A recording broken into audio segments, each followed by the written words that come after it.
I am still perplexed by that interview. I ask myself, why did they do it? Meghan and Harry profess to revere the Queen.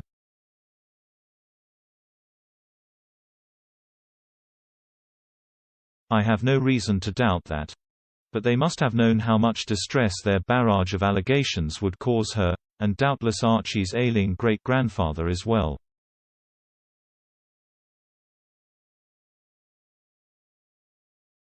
They should also have realized that, as a result of what they said, Britain would be looked at askance by millions of people around the world, that the monarchy would be bruised as well.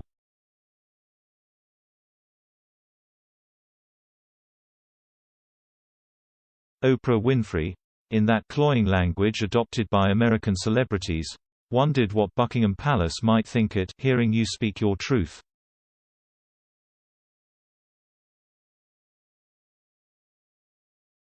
Neither of them could have been in much doubt.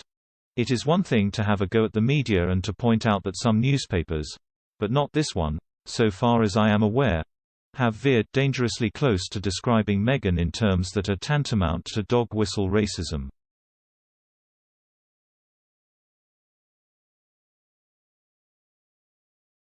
It is quite another though to suggest, as both of them did, that one or more of their relatives is a racist.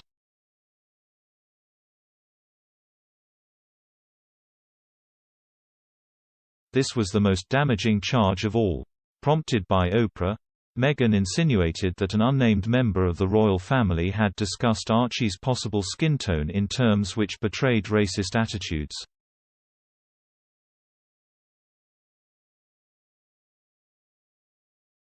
Oprah put on her best, "I am very shocked to hear this" expression and then asked Harry to identify the guilty royal.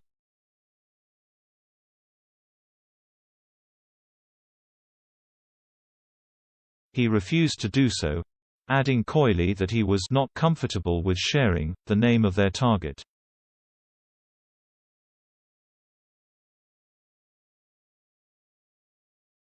Racism is a scourge that demeans all of us who live in countries where it blights the lives of so many of our fellow citizens.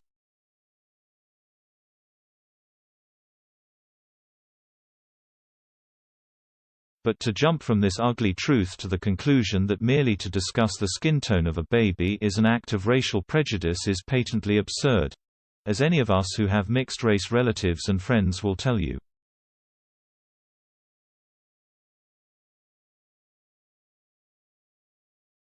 In the case of the royal family, we have no idea what was said about the then yet-to-be-born baby or in what context.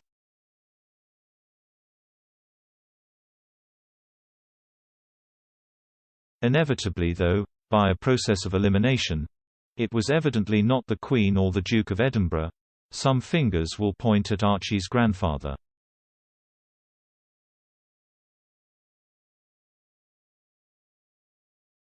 I have known Prince Charles pretty well for almost 30 years.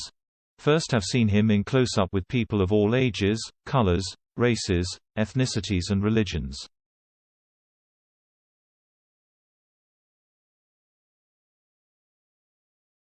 In the many hours I have spent with him in Britain and elsewhere in the world, I have not heard him utter a single word that could be described as racist.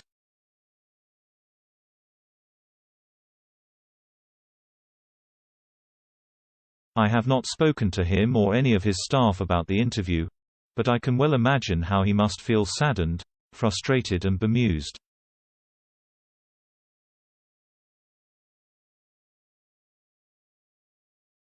You may remember how gently he escorted Meghan down the aisle at her wedding and afterwards took her mother by the arm, a spontaneous gesture that reflects his nature of the man.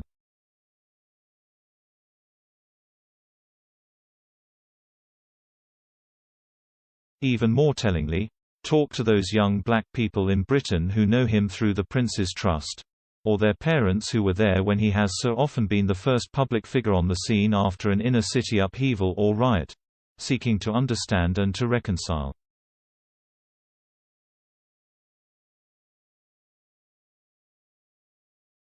As they know, great parts of his adult life have been devoted to bringing people together, uniting a divided nation.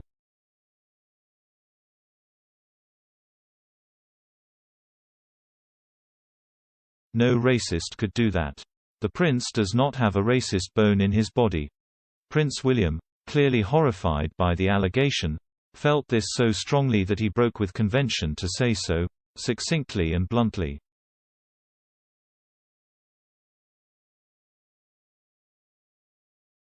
So why did his younger brother feel the need to leave that open to doubt? I do not understand.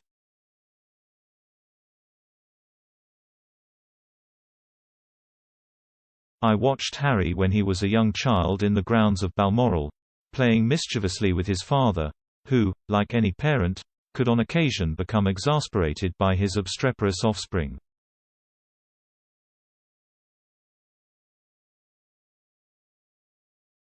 I saw him more recently when, with his brother, he co-hosted a birthday party for their father at which they both charmed the guests and spoke light-heartedly but warmly about the support and love he had shown them.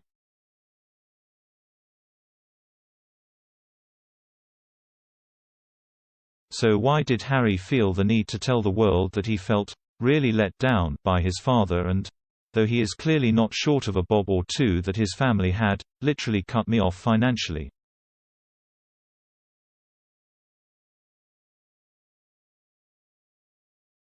Does he really think this is the best way to restore family harmony? It is one thing to stand up for important principles and speak out for good causes, as both Meghan and Harry have done.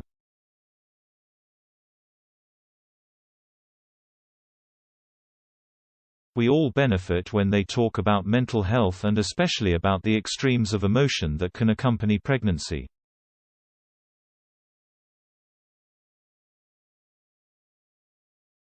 It is quite another to trash the reputation of unnamed individuals who, as they both know, have no means of sharing their truth with us about their alleged lack of compassion without turning the monarchy into a circus.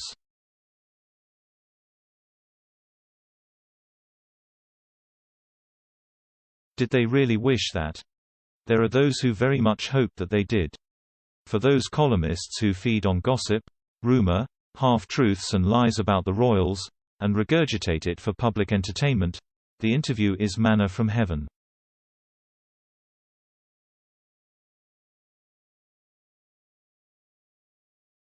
Likewise, for those who will pick up any mud and throw it at the royal family in the hope that some of it will stick and, in due course, bury the monarchy.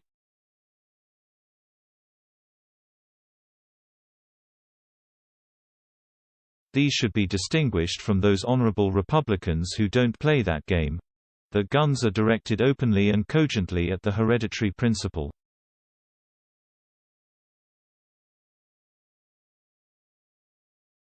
Which brings me back to where I started. Why did they do it? I write history and I don't like leaping to conclusions without firm evidence.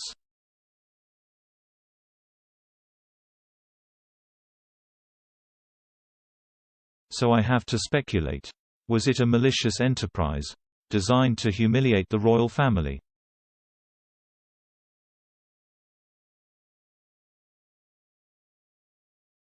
Was it lingering resentment that they could not have their cake and eat it, representing the crown at one moment and building their business empire at the next? Was it a calculated attempt to promote their new roles as megabuck celebrities devoted to global good works?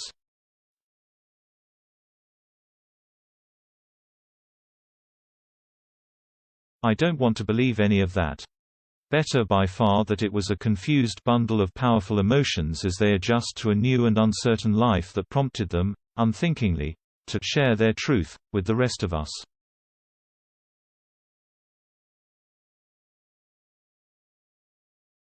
I hope so. I also hope that their self-absorbed splurge will soon be lost in the mists of time.